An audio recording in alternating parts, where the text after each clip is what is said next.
ভেবেছিলাম মেয়েরা পাদ দেয় না, সত্যি বলতে মেয়েদের পাদের গন্ধে থাকা যায় না। তাহলে আমার গাঁকায় পর্ব হচ্ছে, এবার চিন্তা করে দেখ।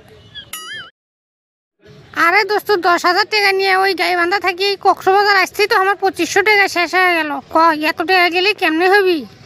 এই 2500 টাকাতে তোর পরপরই উঠে গেছে। এটি তো আসি 60 টাকার সিগারেটের প্যাকেট, সেই সিগারেটের প্যাকেট আমি 80 টাকা দিয়ে কিনলাম।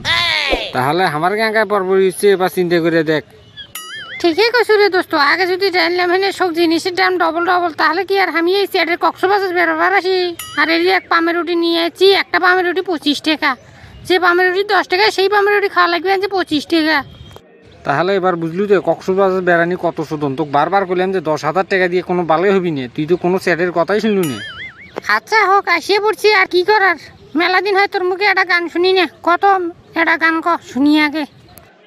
10 দুইজনে 20,000 টাকা নিয়ে বাড়াইছি, তাতে যে পরপরই হচ্ছে, তুই আবার গান শুনবে চাচ্ছু?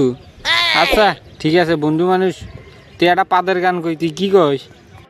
পাদের গান কবু মানে পাদেরও আবার গান হয়? আচ্ছা দেখি শুনি। গান শুনবো ঠিক আছে, কিন্তু হাসা চলবি না। এই কথাটা দে আগে যে তুই হাসবি না। তোর গান তো আর জীবনে কম শুনলাম না, করে কোনোদিন তো হাসি নেই, গান শুনে হাসা লাগবি। আচ্ছা ঠিক আছে, হাসমু না।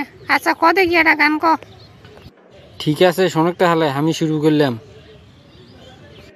ভেবেছিলাম মেয়েরা পাদ দেয় না, সত্যি বলতে মেয়েদের পাদের গন্ধে থাকা যায় না। কারো থেকে কারো পাদের গন্ধ কম না।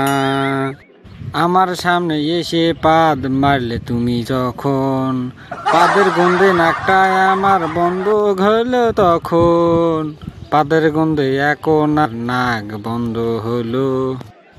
মেয়েদের এত পাদের গন্ধ জানতাম যদি তখন, তাইলে কি আর বিয়া করতাম, থাকতাম আমি একলা রে, থাকতাম আমি একলা।